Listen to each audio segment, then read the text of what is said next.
Morning, everyone. I wanted to hop on today and say hello to everybody. I hope everyone's doing great. We're getting ready for Easter, new changes, new spring, new beginnings. I wanted to talk a little bit about the difference between psychic reads and mediumship. I've posted about that before.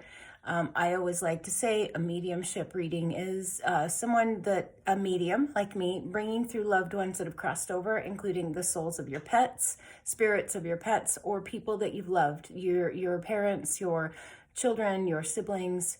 That's what a medium does. A psychic will pick up current events, something that is happening in your life right now, and validate that. Maybe you're moving, maybe you've just taken a new job, maybe you're in a rough relationship and you're divorcing. Whatever that is psychic read.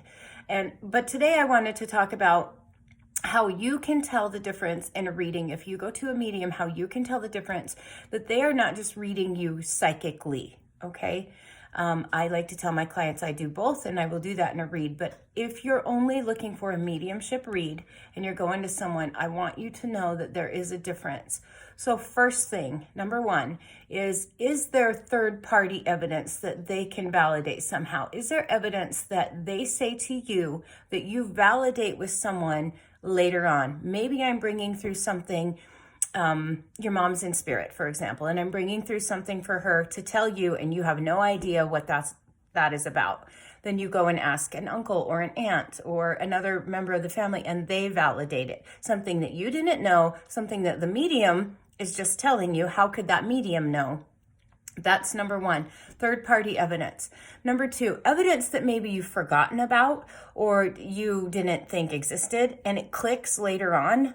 I get a lot of clients, and I call it client amnesia, because in the middle of the session, they're just like overwhelmed with feelings of grief because their loved one's here. They're overwhelmed with feelings of stress because I'm sitting in front of someone and this is vulnerable and this is intimate, and how do they know these things about me? And your brain isn't thinking right. So if you have a medium that's telling you things that you're just like, nope, nope, nope, but you leave and you go, oh, that was my Uncle Bob. That was totally my Uncle Bob. I totally know it, but I wasn't thinking in the moment, right? We just forget. Or someone that you maybe haven't thought of in years. I've sat with people that their mom comes through, their dad comes through, the people that they want come through, and maybe there's a coworker that they didn't think of that passed 10 years ago.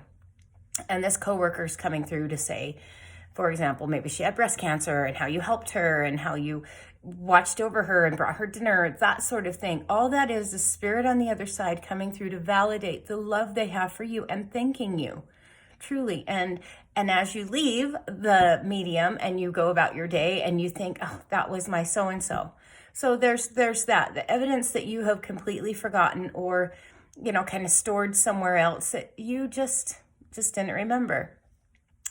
Sometimes there's evidence that you can't place, and truly you can't place it, and a family member can't place it, but let it sit with you, because sometimes it'll come in other ways. You'll get signs or symbols or metaphors or a t-shirt that says a certain thing just to validate. Maybe you came with a question to the medium, a burning desire question, and the medium didn't answer it, but you get signs and symbols and synchronicities after that. I would take that as evidence for you. And maybe this happens a lot in my readings. Maybe there's evidence that you don't really care about. Maybe, your dad passed, but his father's there, your grandfather, and you're saying, I didn't know him. And so you instantly shut off your energy. Well, the medium, me, I'll still tap into that for a little bit, but if I can tell you don't want to hear about it, I won't talk about it. But most of the times, if I'm allowed to elaborate, maybe that grandfather comes through to have a message, and tells me about a baby being born or a namesake being passed on, or there's something that he passed on to his father that you didn't know that you got from your dad, sort of thing.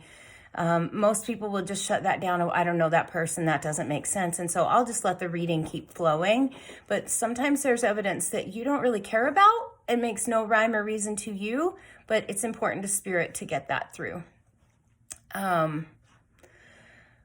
I always say go to a trusted medium, right? You want someone with ethics and morals and a good support system. You want someone who's going to live by the motto of do no harm. I guess it's live by the motto of do no harm. Meaning, I'm not going to tell someone horrible things that happened in their childhood. They already know.